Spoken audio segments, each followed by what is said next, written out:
手都得嘅，其實 OK 嘅。OK， 望住鏡頭啊，望住鏡頭啊。呢度嚇，望住呢度，唔使望我，望呢度。係望佢鏡頭啊，係啊。好。咁啊介紹你哋個名同埋 city。我叫做 Oliver 溫國威。咁呢個咧隔離咧就係我太太。我係叫 Susanna。我哋咧就喺 Milpitas 嗰度嚟嘅，我哋屬於生命河靈糧堂。第一條問題係電影裏邊邊一個片段最觸動你咧？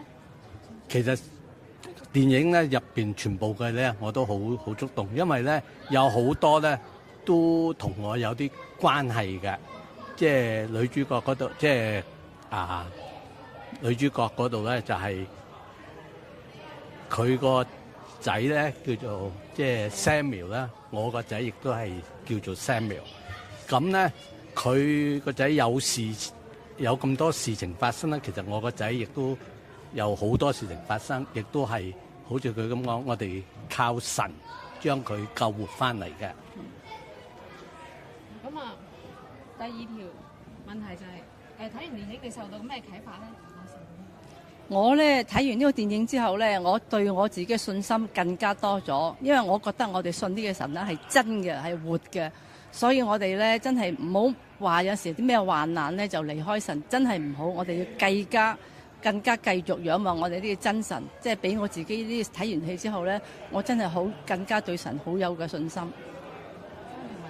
咁你想向朋友推薦呢套電影，你會同佢哋講啲咩？